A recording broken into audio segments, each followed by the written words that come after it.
Leçons 8 et 9. Mouvement de rotation et de translation. Objectif.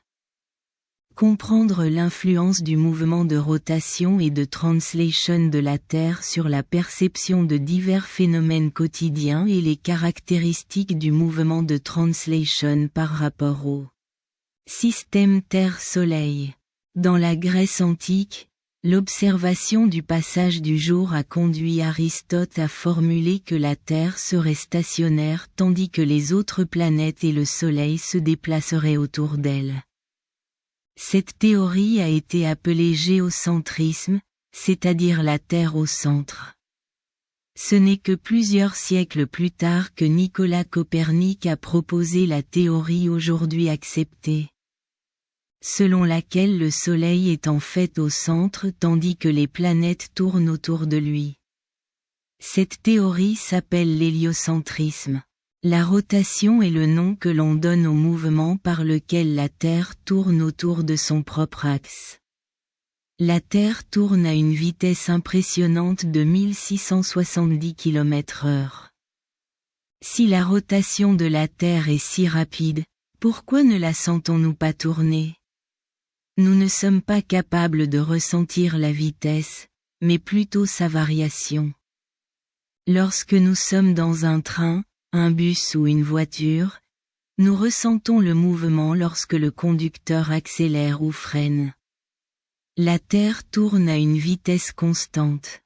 Si la Terre s'arrêtait soudainement de tourner, nous serions littéralement projetés dans tous les sens comme lors d'un arrêt brusque ou d'un accident de voiture. En plus d'avoir une vitesse constante, la Terre est également très grande par rapport à notre taille. Cette différence d'échelle rend encore plus difficile la perception du mouvement de rotation. L'axe de la Terre est une ligne imaginaire qui traverse la planète.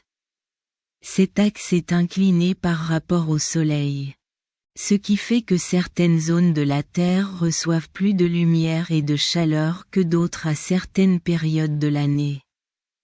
L'orbite des planètes est le chemin qu'un corps céleste emprunte autour d'un autre.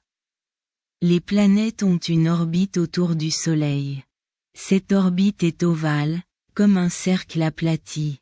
Nous appelons cette forme une ellipse, forme ovale. La translation est le mouvement de la Terre en orbite autour du Soleil à une vitesse de 107 000 km/h. La Terre met environ 365 jours et 6 heures pour effectuer une orbite complète autour du Soleil. Ces 6 heures supplémentaires sont ajoutées tous les 4 ans, formant ainsi un jour supplémentaire. Le 29 février, nous appelons cela des années bissextiles. Selon l'endroit où se trouve la Terre sur son orbite, la lumière et la chaleur du Soleil atteignent différentes régions de la planète. Tout comme le mouvement de rotation génère le cycle du jour et de la nuit, le mouvement de translation génère le cycle des 4 saisons de l'année. Par exemple, à ce point de l'orbite, la Terre est plus éclairée dans l'hémisphère nord que dans l'hémisphère sud. À cette époque, c'est l'été dans des régions comme l'Europe du Nord et l'Amérique du Nord et l'hiver dans les régions du Sud comme le Brésil. C'est ce que nous appelons le solstice de juin. À ce stade, l'inverse se produit. La Terre est plus éclairée dans l'hémisphère sud que dans l'hémisphère nord, ce qui entraîne une inversion des schémas de température et de luminosité. Nous appelons cette période le solstice de décembre.